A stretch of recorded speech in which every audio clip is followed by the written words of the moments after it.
जय श्री कृष्णा, जय सिया राम। अक्षत गुप्ता का आप सभी को प्रणाम। हम लोगों ने दशावतार के बारे में तो बहुत कुछ सुना है। विष्णु जी के 10 अवतार, जिनके हिसाब से युग डिवाइडेड है। सतयुग जो है उसमें 4 अवतार रहे हैं। उसके बाद त्रेता युग आता है, उसको त्रेता युग कहते हैं इसलिए क्योंकि 3 अवतार हैं। उसके बाद द्वापर युग आता है जिसमें 2 अवतार हैं, और अब कलयुग में हम हैं जिसमें कल की अवतार का आना बचा हुआ है। दशावतार और विष्णु जी के अवतारों पे बहुत बात होती है, पर क्या आप लोगों को पता है कि शिव जी के कितने अवतार हैं? शिव जी के 19 अवतार हैं। और इस पॉडकास्ट पे मैं आपको उन 19 अवतारों की कहानियाँ और वो क्यों हैं, कब आए, आने का पर्पस क्या था, कारण क्या था, उद्देश्य क्या था, ये बताने वाला हूँ। मेरा नाम उर्मिला पुत्र अक्षत गुप्ता है। I am a full time house husband, part time author, screen writer, poet and lyricist. चलिए शुरू करते हैं। शिव जी के सभी अवतारों में एक अवतार है जिनका नाम है वीरभद्र अवतार। वो सबसे ज्यादा खतरनाक, सबसे ज्यादा भयंकर माने गए हैं शिव जी के सारे अवतारों में। क्यों? इसकी कहानी आज सुनते हैं। हुआ ये था कि राजा दक्ष, जो कि माने जाते थे ब्रह्मा जी के पुत्र, की बेटी थी सती। सती ने शिव से प्रेम किया और दोनों का विवाह हुआ, मगर राजा दक्ष शिव जी को कुछ ज्यादा पसंद नहीं करते थे। राजा दक्ष के राज्य में एक बहुत बड़ा यज्ञ हुआ जिसमें सारे भगवानों को, सारे देवताओं को बुलाया गया, सिर्फ शिव जी को नहीं बुलाया गया। मगर सती उनकी बिटिया थी, उन्होंने बिना न्योते के, बिना शिव जी के न्योते के भी बेटी का धर्म निभाने के लिए वहां जाने का निर्णय किया। वो वहां पहुंची और उस यज्ञ के बीच में राजा दक्ष ने शिव जी के बारे में बहुत सारी तिरस्कृत बातें कही। इन सब चीजों को सुन के सती उनको ले नहीं पाई, उस पूरी बात को बर्दाश्त नहीं कर पाई, और वो अग्निकुंड में उन्होंने अपना देह त्याग दिया। शिव जी को जब ये बात पता चली, शिव जी को इतना ज्यादा क्रोध आया, शिव जी ने अपनी जटा से एक जटा का हिस्सा खींच के निकाला और उसको जमीन पे पटका, और उससे जो अवतार निकला उसका नाम था वीरभद्र अवतार। और शिव जी ने नाराजगी में, गुस्से में वीरभद्र को ये आदेश दिया कि जाओ सब तबाह कर दो। वीरभद्र पहुंचे यज्ञ के स्थली पे जहाँ पे राजा दक्ष का यज्ञ चल रहा था, और वहां पे सब कुछ तबाह करने के बाद राजा दक्ष का सर अलग कर दिया। बाद में सभी देवताओं के मनाने पे शिव जी ने राजा दक्ष को बकरे का एक चेहरा दिया, जैसे गणेश जी को इंसान से हाथी का चेहरा मिला था, वैसे राजा दक्ष को बाद में एक चेहरा मिला जो कि बकरे का था। तो ये थी वीरभद्र अवतार के पीछे की कहानी। अगर आप शिव जी के बारे में जानते हैं तो नंदी के बारे में तो जानते ही होंगे। कौन है नंदी? नंदी की पीछे की कहानी क्या है? एक ऋषि थे जिनका नाम था ऋषि शिलादा। ऋषि शिलादा शिव जी के बहुत बड़े भक्त थे। उन्होंने घोर तपस्या की, और तपस्या से खुश होकर जब शिव जी सामने आए तो उन्होंने एक पुत्र मांगा जो इमॉर्टल हो, जो चिरंजीवी हो, जो मरे ना कभी। खुश होकर शिव जी ने उनको एक पुत्र दिया जिसका नाम बाद में नंदी पड़ा, और नंदी बाद में कैलाश, जो कि शिव जी का घर है, माउंट कैलाश, कैलाश पर्वत, उसके गेटकीपर बने, उसके दरबार बने। और ये कहा जाता है कि नंदी प्रतीक है इंतजार का, क्योंकि नंदी हमेशा बैठ के शिव का इंतजार ही करते रहते हैं। तो ये है ऋषि शिलादा के पुत्र नंदी की कहानी, जो बाद में शिव के सबसे प्रिय बने और बने कैलाश पर्वत और शिव जी दोनों के साथी। शिव जी के एक अवतार का नाम पिपलाद अवतार भी है। ऋषि दधीची होते थे, उनके पुत्र बन के शिव जी एक बार, जिनका नाम पिपलाद रखा गया, उन्होंने अपना जन्म लिया। अब हुआ ये कि शनि के प्रभाव की वजह से ऋषि दधीची, मतलब पिपलाद अवतार के पिता, को बहुत जल्दी घर छोड़ना पड़ा जब पिपलाद बहुत छोटे थे। इस बात से पिपलाद को बहुत तकलीफ थी कि उनको पिता का प्रेम, पिता के साथ वक्त बिताने का मौका नहीं मिला। बाद में जब पिपलाद बड़े हुए तो उन्होंने देवों से पूछा कि ऐसा क्यों हुआ कि मैं अपने पिता के साथ वक्त नहीं बिता पाया, कि दधीची मेरे पिता को इतनी जल्दी घर छोड़ के क्यों जाना पड़ा। तब देवों ने बताया कि ये शनि महाराज, शनि देव के प्रकोप से हुआ। पिपलाद अवतार को ये बात जानते ही उन्होंने शनि महाराज को, शनि देव को प्लैनेटरी सिस्टम से गिरने का श्राप दे दिया कि अब आप इस सौर मंडल में नहीं रुक पाएंगे, आपका पतन होगा, आप गिर जाएंगे। शनि देव का जो प्लैनेट है उसको अंग्रेजी में हम सैटर्न कहते हैं, वो गिरने लग गए। अब उनको रोकने के लिए कि वो प्लैनेट सिस्टम से ना गिरे, वो सोलार सिस्टम से, सौर मंडल से ना गिरे, उस समय सारे देव आए और पिपलाद अवतार को उन्होंने समझाया। तब जाके उन्होंने अपना श्राप वापस लिया, एक शर्त के साथ, एक कंडीशन के साथ, और वो कंडीशन ये थी कि शनि महाराज, शनि देव 16 साल की उम्र तक किसी भी बच्चे पे अपना प्रभाव, अपना प्रकोप नहीं डालेंगे। शनि देव की वजह से 16 साल की उम्र तक किसी भी बच्चे को तकलीफ नहीं होगी। और इसीलिए आज भी जब शनि देव का प्रकोप पड़ता है तो हम पिपलाद अवतार को याद करते हैं, उनकी पूजा की जाती है।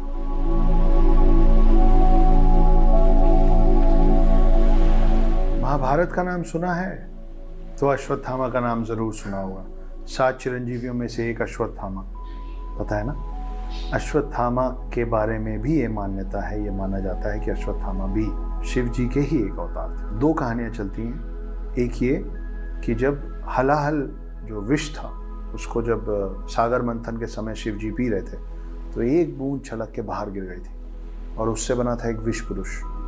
वो विष पुरुष बाद में भारद्वाज का पोता और द्रोणाचार्य और उनकी पत्नी कृपि का पुत्र बन के पैदा हुआ, जिसका नाम था अश्वत्थामा। तो विष पुरुष ही अश्वत्थामा भी कहलाया गया, जिसको ये वरदान था कि उसमें बहुत शक्तियाँ होंगी, उसको कोई चीज़ नुकसान नहीं पहुंचा पाएगी, वो अपनी करनी से क्षत्रिय होगा और अपने पढ़ाई से और अपने पैदाइश से ब्राह्मण होगा। तो वो द्रोणाचार्य के पुत्र बन के अश्वत्थामा पैदा हुए थे, जिनको बाद में कृष्ण ने श्राप दिया था अमरता का कि तुम कोढ़ग्रसित शरीर लेके पृथ्वी के खत्म होते तक इस पृथ्वी पर रेंगते रहोगे। ये उनको श्राप मिला था। क्यों मिला था उसकी एक अलग कहानी है, फिर कभी बताएंगे। पर हाँ, 19 अवतार जो माने गए हैं शिव जी के, उसमें से एक अवतार अश्वत्थामा भी। शिव जी के एक और बहुत बड़े भक्त हुए जिनका नाम था विश्वनर। वो और उनकी पत्नी दोनों सुबह से रात तक शिव जी की आराधना करते थे। घोर तपस्या करके उन्होंने शिव जी से एक वरदान मांगा।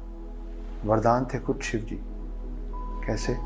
उन्होंने मांगा कि उनका पुत्र बन के शिव जी ही जन्म लें। उनका पुत्र हुआ और वो शिव जी के वरदान से खुद शिव जी थे, और उस अवतार का नाम पड़ा गृहपति अवतार। तो गृहपति अवतार ज़्यादातर जगह जहाँ पे भी आप शिव जी को बाल रूप में देखते हैं, वो प्रतीक है गृहपति अवतार का। तो ये कहानी है एक और अवतार की।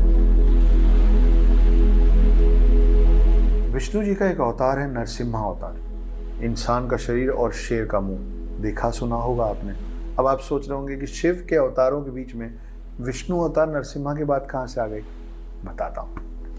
नरसिम्हा अवतार आए थे हिरण्यकशिपु को मारने। एक राक्षस था, प्रहलाद के फादर, प्रहलाद के पिता, जो भगवानों में नहीं मानते थे। उसको लगता था वो खुद भगवान है। उसको मारने के लिए नरसिम्हा अवतार आए थे, जिन्होंने अपने नाखूनों से एक फाइट के बाद हिरण्यकशिपु का वध किया था।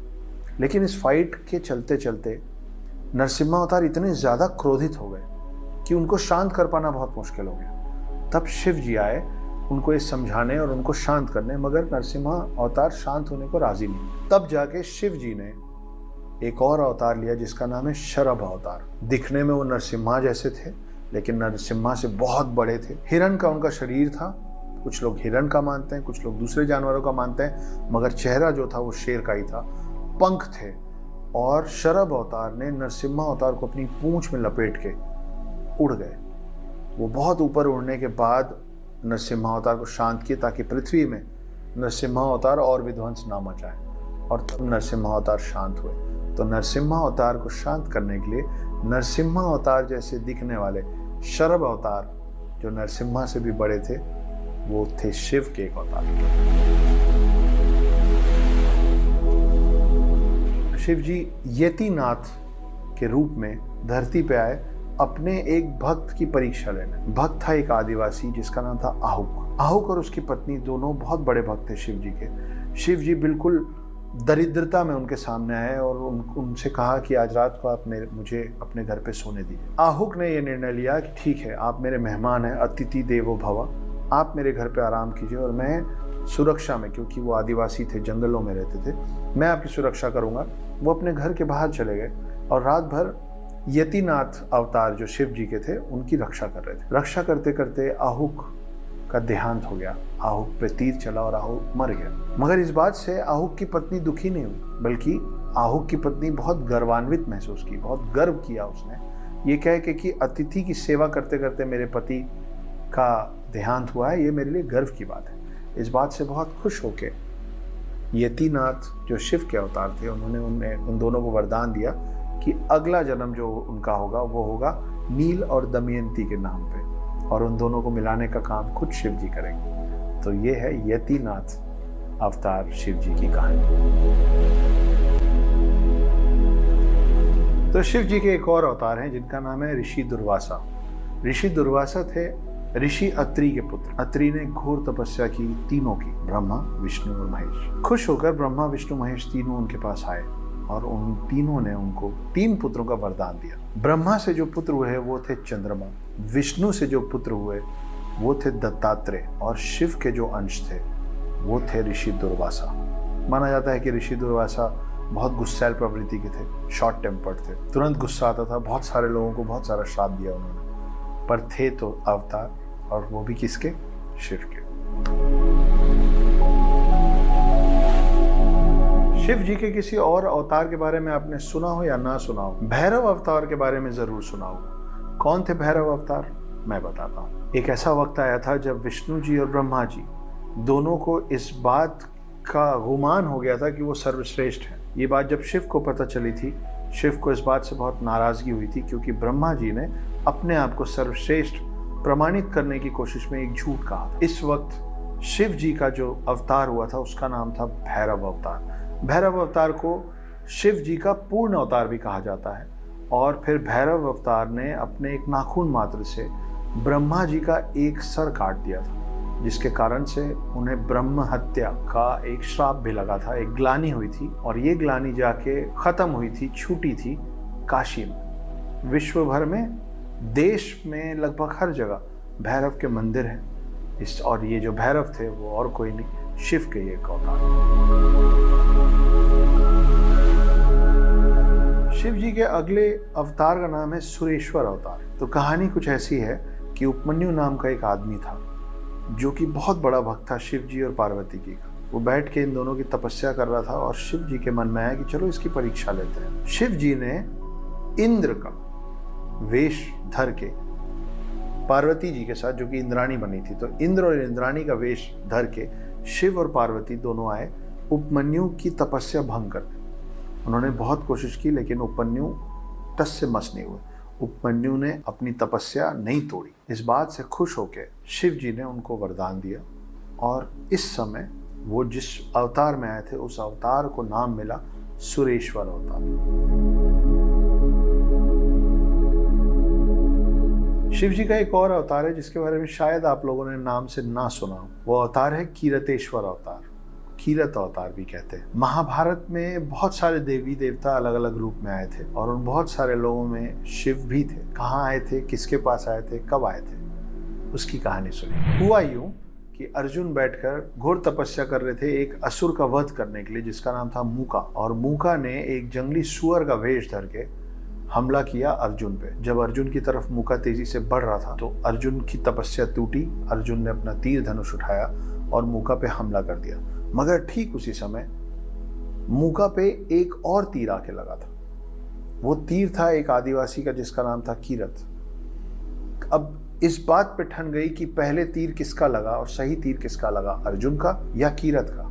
इस बात पे जब इन दोनों में बहस हुई और फिर छोटा सा एक युद्ध हुआ, तब अर्जुन को समझ में आया कि कीरत नाम से उनके सामने खड़ा वो आदिवासी कोई और नहीं, खुद महादेव है। और महादेव अपने असली अवतार में, असली रूप में आके उस समय अर्जुन को शिव जी ने ही पशुपतास्त्र नाम का एक वेपन, एक अस्त्र वरदान स्वरूप गिफ्ट में दिया था। तो ये कहानी है कीरतेश्वर की। शिव जी को पहले नृतक के नाम से भी जाना जाता है, पहला डांसर, द डिवाइन डांसर। सुनतन तार का अवतार उस अवतार का नाम है जो अवतार लेके शिव जी हिमालय, राजा हिमालय जिनकी पुत्री थी पार्वती, उनके राज्य में पहुंचे थे। जब हिमालय के सामने शिव जी ने एक नृत्य पेश किया डमरू के साथ, और इतना कमाल का डांस किया कि सब लोग मंत्रमुग्ध हो गए। जब उनका नृत्य खत्म हुआ और सब भाव विभोर और मंत्रमुग्ध थे, तो राजा हिमालय ने पूछा, मांगो, क्या मांगते हो? तुम जो मांगोगे, हे नृतक, तुम जो मांगोगे मैं तुमको वो दूंगा गिफ्ट में। तब शिव जी के इस अवतार ने स्वयं पार्वती का हाथ मांग लिया था। राजा हिमालय और उनके सभी लोग बहुत नाराज हुए इस बात से, और वहां से शिव जी लौट गए।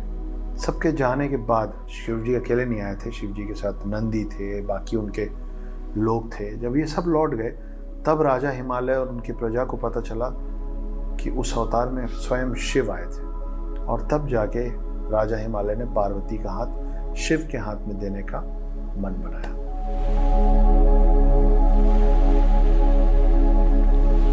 देवों के देव इंद्र, उनको एक बार इस बात का घमंड हो गया था कि वो बहुत ज्यादा शक्तिशाली है। अपने सारे देवताओं के साथ एक बार वो कैलाश पर्वत क्रॉस करके जा रहे थे शिव जी से मिलने। तब शिव जी ने निर्णय लिया कि इनकी भी परीक्षा एक बार ले ली जाए।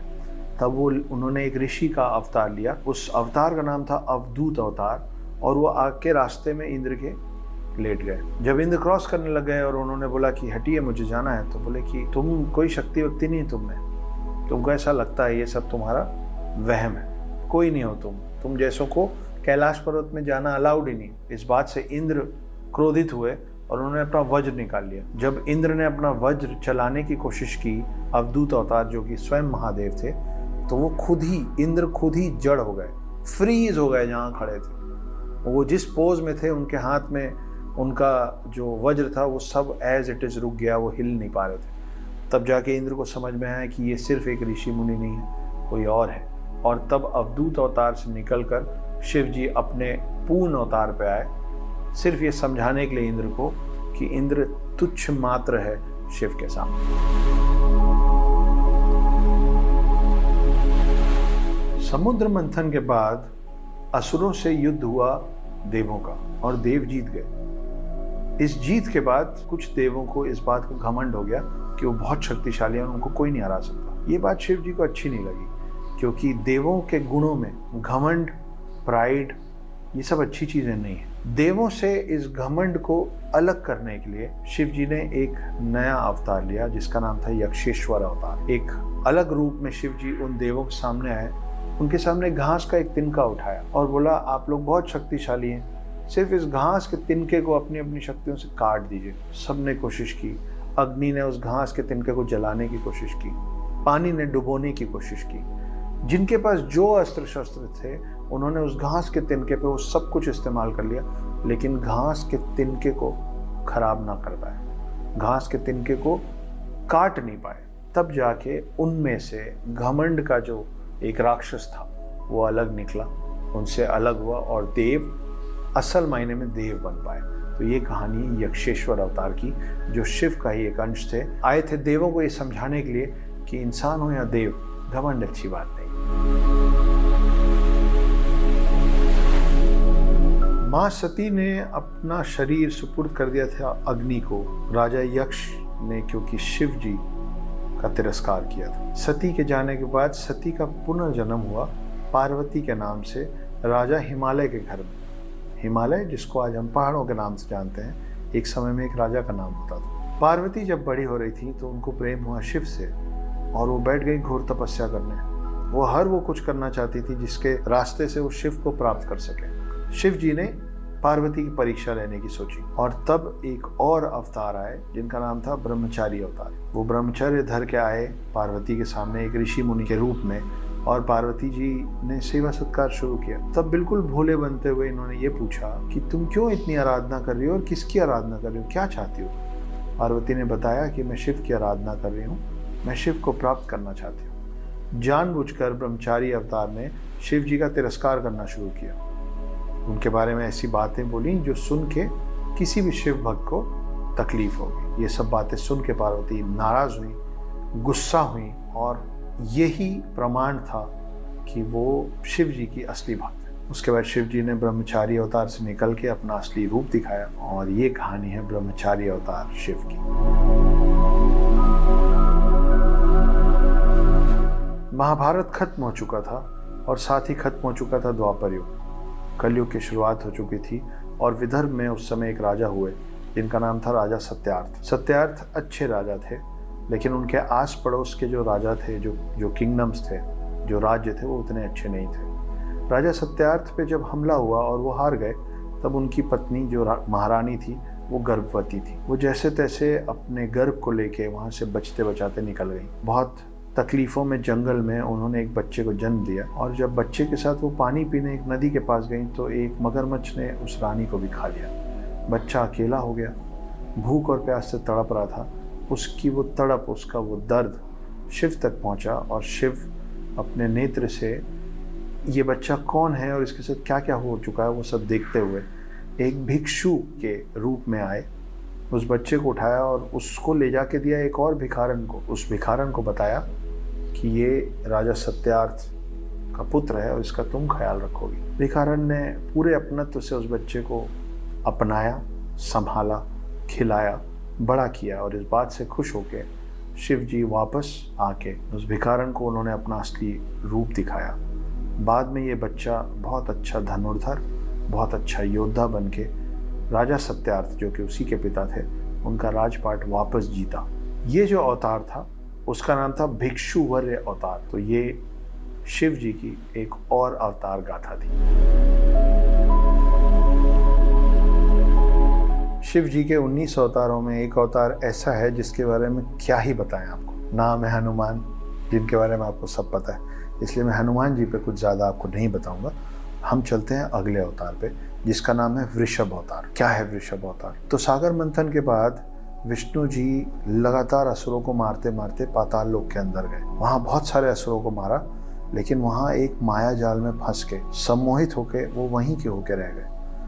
जितने साल वो सम्मोहित थे, उन सालों में उन्होंने कई पुत्रों को जन्म दिया, वहाँ अलग अलग अप्सराओं के साथ। ये सारे जो पुत्र थे ये सब राक्षसी प्रवृत्ति के थे और इन्होंने तीनों लोक में विध्वंस मचा दिया। तब शिव जी को आना पड़ा 2 कारणों से। एक, इन सारे राक्षसी तत्वों वाले विष्णु जी के पुत्रों को ख़त्म करने और विष्णु जी को पाताल लोक से वापस लाने। और तब उन्होंने जो अवतार लिया था वो बैल स्वरूप था, वो बैल के जैसा दिखता था और उस अवतार का नाम पड़ा वृषभ अवतार। एक एक करके वृषभ अवतार ने उन सारे असुरों को मारा और मारते मारते जब वो पाताल लोक पहुँचे तो उनके सामने खुद विष्णु आके खड़े हो गए लड़ने के लिए। पर जैसे ही विष्णु को ये समझ में आया कि ये वृषभ अवतार कोई और नहीं, स्वयं महादेव हैं, वो उस मायाजाल के सम्मोहन से मुक्त हुए और शिव जी के साथ वापस अपने धाम वैकुंठ धाम में लौट गए। तो ये कहानी है वृषभ अवतार की। तो मैंने आपसे प्रॉमिस किया था कि मैं आपको शिव जी के 19 अवतारों के बारे में बताऊंगा। गिनिए कितने हुए? 18 हुए। अब आप मुझे बताइए कि 19 अवतारों में से 18 की तो मैंने बात कर ली, वो कौन सा अवतार है जिसके बारे में मैंने बात नहीं की? तो अब आप मुझे बताएंगे कि मैंने आपको क्या नहीं बताया है। Right on comments.